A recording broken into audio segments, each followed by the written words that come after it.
ఇకపోతే విద్యాపరంగా తీసుకున్నట్లయితే గతంలో ఏ ముఖ్యమంత్రి సాహసం చేయలేదు. మనకు 3వ తరగతి వరకు కంపల్సరీ తెలుగు మీడియం పెడుతూ తెలుగు మీడియంని కంటిన్యూ చేస్తూ సిబిఎస్ఈ సిలబస్ని ఇంప్లిమెంట్ చేయడం చూసాం. ఇంప్లిమెంట్ చేయడమే కాదు, టెక్స్ట్ బుక్స్లో ఒక పేజీలో తెలుగు ఉంటే ఒక పేజీలో ఇంగ్లీష్ ఇవ్వడం చూసాం.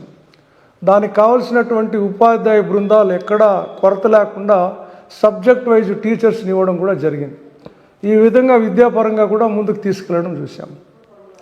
ఇక 8th స్టాండర్డ్ నుండి వాళ్ళు ముందుకు +1 +2కి వెళ్ళాల్సి వస్తుంది కాబట్టి ఆ విద్యార్థులకు ఇంకా ఏదైనా చేస్తే బాగుంటుందని చెప్పి ట్యాబ్స్ ఇవ్వడం, ఆ ట్యాబ్స్లో 9 రకాల భాషలను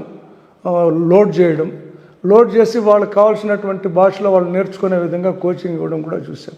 ఆ విధంగా విద్యని ముందుకు తీసుకెళ్తూ ఇప్పుడున్నటువంటి హై స్కూల్స్ ఏవైతే ఉన్నాయో, అంటే మండల్ హెడ్ క్వార్టర్స్లో ఉండేటువంటి జిల్లా పరిషత్ హై స్కూల్స్లో ఇంటర్మీడియట్ని ప్రవేశపెట్టడం చూసాం. అంటే +1 +2ని కూడా ప్రభుత్వ కాలేజెస్ అయితే రాష్ట్ర వ్యాప్తంగా చూసుకున్నప్పుడు చాలా తక్కువ ఉన్నాయి.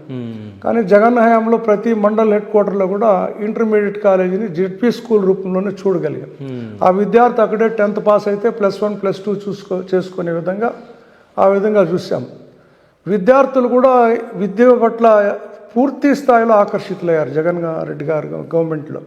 ఏ విధంగా అంటే అమ్మఒడి ఇచ్చాడు. అమ్మఒడి ఇస్తూ 75% ఉంటేనే ఆ విద్యార్థికి అమ్మఒడి ఇస్తుందని కూడా ఒక రూల్ పెట్టారు. ఆ విధంగా ప్రభుత్వ పాఠశాలల్లో నో వేకెన్సీ బోర్డులు చూడగలిగాం జగన్ గారి ప్రభుత్వంలో. ఆ విధంగా విద్యను ముందుకు తీసుకెళ్ళాడు.